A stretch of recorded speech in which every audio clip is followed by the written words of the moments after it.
Cette semaine, nous avons le plaisir de recevoir Frédéric Battu, qui est vice-président Europe du Sud. Donc l'Europe du Sud, c'est la France, l'Espagne, l'Italie et le Portugal. Frédéric Battu, bonjour. Bonjour. Alors, Polycom se présente régulièrement comme donc spécialiste, leader de solutions en collaboration et communication unifiée. C'est un domaine qui est un petit peu annexe à l'IT en général, mais qui en fait partie puisqu'il s'appuie beaucoup sur des standards de l'IT, mais aussi de la vidéo.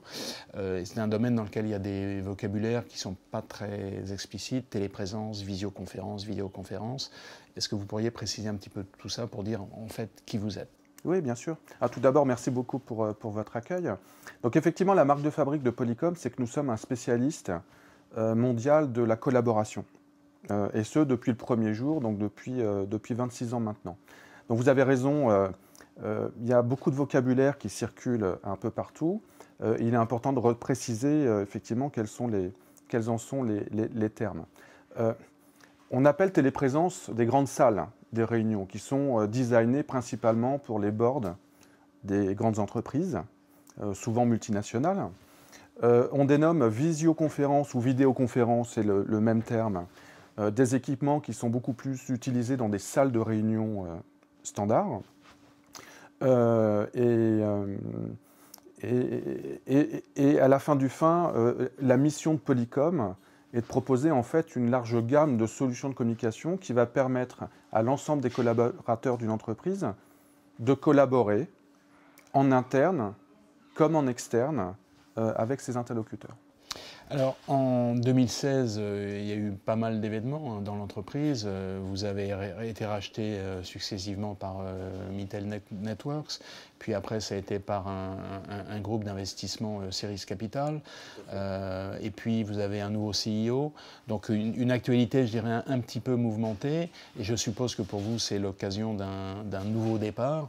Est-ce que vous pourriez nous expliquer un peu ce que ça donne pour 2017 et après ? Bien sûr, c'est très très important. Donc effectivement, il y a eu de multiples activités chez Polycom l'année dernière. Aujourd'hui, donc, nous faisons partie d'un fonds qui s'appelle Ceres Capital. Ce qui est très important de noter, je pense, tout d'abord, c'est que c'est un fonds qui a une vraie stratégie industrielle autour de la collaboration. Alors, Polycom est une des entreprises appartenant à ce groupe. C'est un groupe qui n'est pas forcément très gros, et qui est très focusé sur ces métiers de la collaboration. Donc, c'est très important à savoir puisque nous sommes dans des environnements mouvants où la stratégie industrielle, la stratégie de développement produit est un élément critique. D'accord ? Donc, nous voyons ça comme un très bon point, d'autant plus que les partenaires ayant constitué ce fonds sont tous des gens venant de l'industrie informatique, et sont tous des gens qui viennent du développement produit. Est-ce que vous pensez que Ceres Capital aurait, puisqu'ils ont, d'après ce que je comprends, plusieurs sociétés dans le domaine de la collaboration, l'idée d'éventuellement rapprocher ces entreprises pour en faire, pour créer des synergies ? Alors pas du tout. C'est pas du tout l'idée. L'idée, c'est vraiment d'avoir. Il y a une stratégie de la part de ce fonds, d'accord. Mais l'idée n'est absolument pas aujourd'hui d'envisager un quelconque rapprochement. Le futur de Polycom, c'est Polycom... Exactement. Avec, je pense, si je puis me permettre, un élément extrêmement important qui est la stabilité. Voilà, parce que ce fonds a compris que dans des environnements technologiques mouvants et spécifiques, la stabilité des équipes était un élément important. Donc, hormis effectivement notre nouvelle présidente, donc, qui a été nommée, qui s'appelle Marie McDowell, donc, qui vient de Ceres Group, l'ensemble des cadres dirigeants ont été confirmés afin d'assurer la continuité, là encore, dans une logique où ce marché et cette industrie restent un peu spécifiques. Voilà. Et garder de l'histoire est un élément qui nous paraît fondamental. Très bien. Alors, on va rentrer un petit peu dans les produits, dans votre offre. On a l'habitude de classer vos solutions dans deux grandes catégories. D'un côté, tout ce qui est voix, et de l'autre, tout ce qui est vidéo. Oui. Et puis, le deuxième point qui est important pour vous, et qui est une sorte de marque de fabrique depuis le début, c'est que l'idée pour vous, et d'ailleurs ça aurait été peut-être un petit peu hasardeux, n'est pas de créer vos propres standards, mais de vous adosser à des standards du marché. Donc on peut en citer un, bon, il y a ceux qui sont tout autour de Microsoft, avec Skype for Business par exemple, et puis Office 365. Est-ce que dans ce cadre-là, vous pourriez expliquer un petit peu votre portefeuille de produits, comment il s'insère et comment il devrait évoluer? Alors déjà, avant de rentrer un tout petit peu dans le détail, ce qui est important, c'est que depuis le départ, là encore, Polycom s'inscrit dans les standards. Voilà, depuis le premier jour, nous avons développé des produits qui répondaient aux standards. Et ceci prend une importance d'autant plus particulière qu'aujourd'hui, on parle de collaboration unifiée, qui est une réalité, et où effectivement, la transcription de cette réalité, c'est que les écosystèmes doivent être interopérables. Donc quand vous dites standards, vous pouvez en citer deux, trois, qui sont vraiment des standards majeurs dans votre... D'une certaine façon, Skype est en train de devenir un standard. On peut parler de SIP aussi, qui est un standard. Voilà. Donc c'est les deux piliers principaux. Oui, principalement. Donc, pour continuer et répondre à votre question, effectivement, il y a le monde de la vidéo dans lequel nous sommes inscrits depuis le départ. J'ai mentionné tout à l'heure les sujets téléprésence. Le sujet de la vidéo chez nous est assez simple. Nous offrons aux utilisateurs une large gamme d'outils qui permettent basiquement d'avoir des grandes salles de réunion équipées jusqu'à des petites salles, donc de type box communicant, qu'on appelle aujourd'hui des huddle rooms, en bon français. Donc des équipements qui peuvent être mobiles, c'est-à-dire qu'ils peuvent aller d'une salle à une autre assez facilement. Absolument, avec effectivement potentiellement une idée de mobilité, puisque c'est un sujet qui est aussi en train d'arriver. Et ces solutions étant parfaitement standardisées et avec effectivement, comme vous l'avez mentionné, un partenariat particulièrement puissant avec Microsoft autour d'Office 365, puisque l'ensemble de nos offres sont natives, interopérables avec Office 365. Pour ce qui est de la voix, et là effectivement c'est un sujet éminemment important, puisque peu savent que Polycom est un des acteurs mondiaux les plus importants dans le monde de la téléphonie. Nous avons une large gamme de téléphones, et quand je parle de téléphone, je ne parle pas uniquement de la pieuvre que tout le monde connaît, mais je parle aussi d'une large gamme de téléphones où nous vendons énormément de téléphones dans l'environnement Skype, là encore, puisqu'effectivement, une fois que Skype est en place, se posent les sujets on pourrait dire, de périphériques à mettre autour, parce que Skype est une solution de communication, mais beaucoup ont encore besoin d'un téléphone pour communiquer. Donc nous proposons une large gamme, et je crois que nous vendons les 3/4 des téléphones dans le monde dans l'environnement Skype, donc c'est quelque chose qui est très important.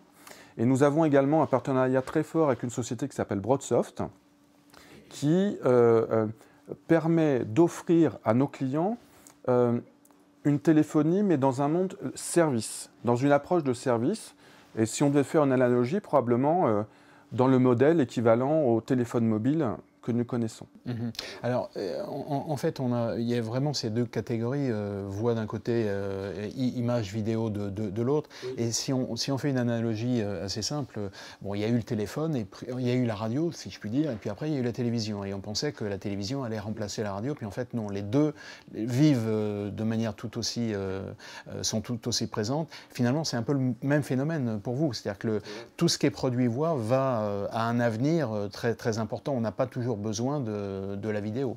Tout à fait. Et je pense qu'en fait, et nous, notre mission, très clairement, là encore, c'est d'offrir à l'ensemble des collaborateurs d'une entreprise la solution qui lui convient. Donc, des gens vont avoir besoin uniquement d'un téléphone. Si je veux donner des exemples simples, aujourd'hui, nous avons des téléphones évolués munis de caméras, qui est déjà une première étape vers la communication par l'image. Nous avons des petits systèmes de visioconférence, et puis nous avons des systèmes de téléprésence. Et l'idée est vraiment là, et l'idée est à la fois en interne dans l'entreprise et en externe, puisqu'effectivement aujourd'hui on parle aussi beaucoup de télétravail. Une étude a retenu mon attention la semaine dernière venant de l'Ipsos, disant que 2/3 des employés des entreprises étaient demandeurs de télétravail. Et cette étude disait également que 24% des employés en France étaient déjà des télétravailleurs. Et dans cette tendance, donc, on entend aussi parler dans les entreprises d'une tendance lourde qui s'appelle Workplace of the Future, et que l'on pourrait dénommer en bon français les nouveaux espaces de travail ou les espaces de travail de demain. Et là encore, orienté autour de, si on devait faire là encore une analogie historique, des entreprises qui par le passé étaient organisées autour de bureaux et de salles de réunion, à des entreprises aujourd'hui et demain qui seront beaucoup plus organisées autour d'open space, puisqu'on est dans un monde beaucoup plus et de plus en plus collaboratif, qu'il soit dans l'entreprise ou à l'extérieur, et avec toujours un besoin de communication, donc la création de petites salles de réunion juste à côté. Et là encore, nous, notre mission, c'est de pouvoir développer des solutions pour chacun de ces environnements. Pour entrer dans l'entreprise, vous passez par qui? Vous passez par l'informatique ou finalement par les services généraux ou par une direction métier qui a envie d'avoir vos solutions générales? Comment ça se passe? C'est une excellente question. Vous mentionnez au début de notre discussion, bon, nous aujourd'hui, nous considérons que nous sommes au cœur de l'IT. D'accord? Effectivement, par le passé, on était vus un petit peu comme des... à la périphérie, absolument. Mais aujourd'hui, on est vraiment au cœur de l'IT. Aujourd'hui, la quasi-totalité des projets de nos clients s'articule autour de Skype, d'intégration dans des systèmes d'information très évolués. Donc définitivement, nous travaillons avec les directions informatiques. Le standard commun à tout le monde, c'est IP. Absolument, absolument. Après, il y a un deuxième point qui est intéressant dans vos propos, c'est que les chefs de projet, pour autant, ne sont pas toujours les directeurs informatiques des entreprises.